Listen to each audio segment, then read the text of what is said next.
had been somebody nosing around, I should have spotted it in a second. I see. So, no mixed bathing and moonlight strolls? No. Well, only with me. It was quite a joke at the hotel. But then I've always been devoted to Angela. Really? Oh, yes. When we were kids, she used to call me her little sweetheart.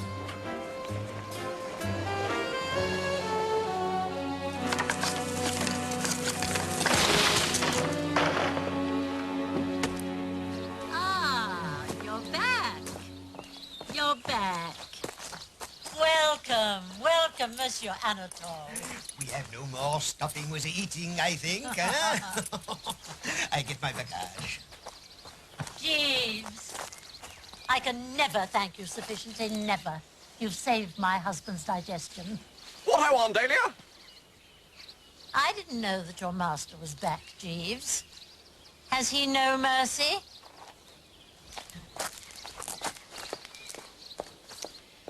Jeeves, suppose that you were strolling through the illimitable jungle and you happened to meet a tiger cub. The contingency is a remote one, sir.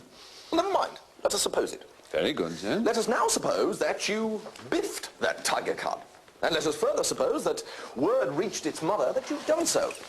Now, what would you expect the attitude of that mother to be? In the circumstances, I should anticipate a certain show of disapprobation, sir.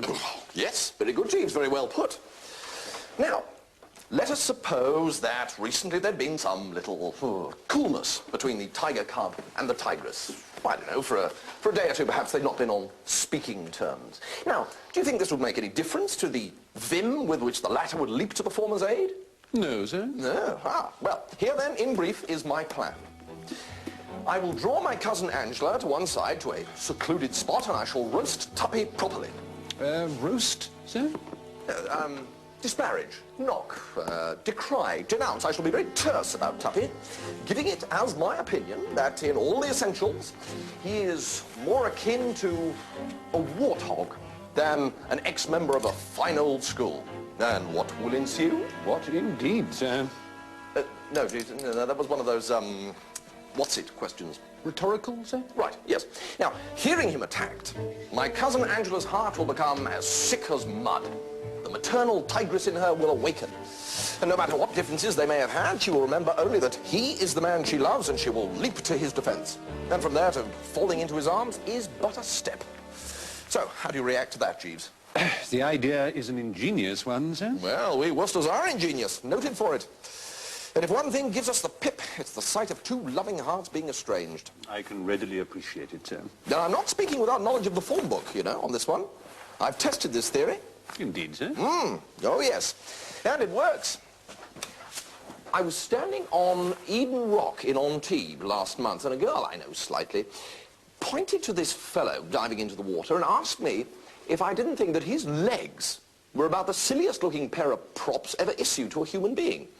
Well, I agreed that indeed they were, and for perhaps a couple of minutes, I was extraordinarily witty and satirical about this bird's underpinnings. And guess what happened next? I am agog to learn, sir. A cyclone is what happened next, Jeeves, emanating from this girl.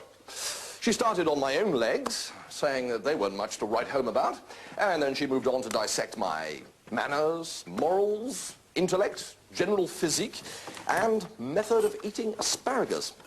By the time she'd finished, the best that could be said about poor old Bertram was that, so far as was known, he hadn't actually burnt down an orphanage. The most illuminating stories, eh? No, Jeeves. You haven't had the payoff yet.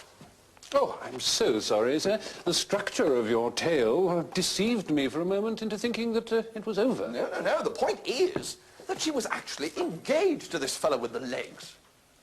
They'd had some minor disagreement the night before, but there they were the following night, dining together, their differences made up, and the love light once more in their eyes. And I expect much the same results with my cousin Angela.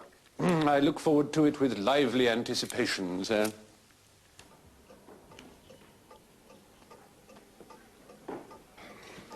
Care for a saunter, Angela, old girl? Love to, Bertie, darling. Good. Tom's listening to the news. I have much to say that's not for the public ear.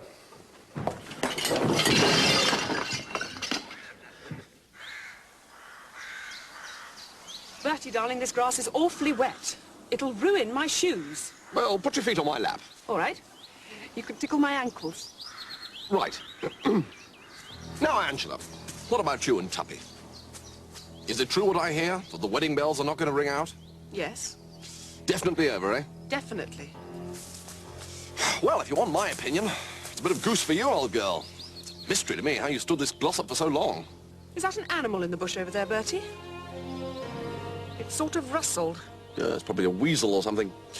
No, taken all in all, this gloss-up ranks very low down among the wines and spirits. Frightful oik. I always thought you were such friends. What, friend? No, absolutely not, no. One was civil, of course, but in addition to looking like one of those things that come out of hollow trees, he's universally acknowledged to be a dumb brick of the first water. No soul, no conversation, nothing. Yes. Yes, you're quite right. Eh? It's so nice to talk to someone who takes a sensible view about this glossop. Well, He's conceited and opinionated. He drinks too much, eats too much, and I don't much like the colour of his hair. I'm going in. Goodbye, Bertie. So! Ah, Tuppy, old chap. So! Been here long? Long enough. And in about 2 seconds, I'm going to kick your spine up to the top of your head. Yes, I think I know what's on your mind, Tuppy. If you were in those bushes during the conversation with the recent Angela... I was. You were, right, good. Yes, well, we won't go into the ethics of the thing. Eavesdropping, some people might call it, a bit un-English, Tuppy, I think you must admit. I'm Scots. Really? I didn't know that. Look, Tuppy, it was a plan. What are you talking about? Well, if it wasn't a plan, why would I knock you to Angela? Because you're in love with her yourself. I rest my case. What? No! Someone stole her from me in Cannes. You told me yourself she was with you all the time and hardly spoke to anybody else. Now, Tuppy, look, you've got this all wrong, and I can prove it. During that sojourn in Cannes, my affections were engaged elsewhere. What? My affections engaged elsewhere during that sojourn. Well, who was she? My dear Tuppy, does one bandy a woman's name? Oh, one does if one doesn't want one's bloody head pulled off. Well, yes, right, yes. Well, obviously this is a special case. Madeline Bassett. You're in love with that weird gourd helper's Bassett? Well, I don't think you should call her a weird gourd helpers, Tuppy. Odd in some of her views, perhaps. One does not quite see eye to eye with her in the matter of stars and bunny rabbits, but not a weird gourd helpers. And you stick to it that you're in love with her? It is not 24 hours since she turned me down. Turned you down? Like a bedspread, in this very garden. So you'll readily see that I can't be the chap, if any, who stole Angela from you in Cannes. Well, because your affections were engaged elsewhere? During that sojourn. Oh, I see. All right, then. Sorry to have troubled you.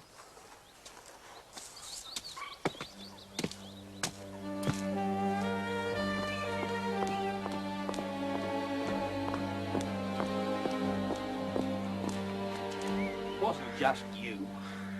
What about the things Angela said? Well, she obviously spotted you in those bushes and was just talking to score off you. She adores you, Tuppy. She worships the ground you tread on. Bertie, if you should see Mr. Glossop, perhaps you would give him these. It's nearly 6 o'clock and he hasn't eaten a morsel since tea. Oh, I know. I'll put them down here. They'll be easier for him to reach. It's like leaving food out for a little animal, isn't it?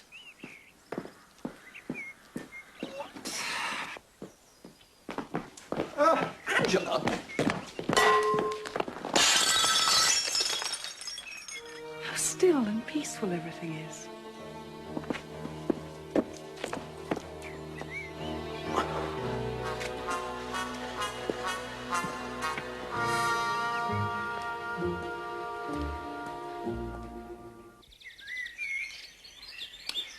Jeeves, I have decided that Tuppy and Miss Angela will have to disentangle their own affairs. Today is the day for finally clearing up the whole Gussie Miss Bassett imbroglio. Indeed, sir. Where we've been falling down in the past is in not keeping it to the forefront of our minds that in Gussie Fingnottl what we are dealing with is a poop. A sensitive plant might perhaps be a kinder description, sir.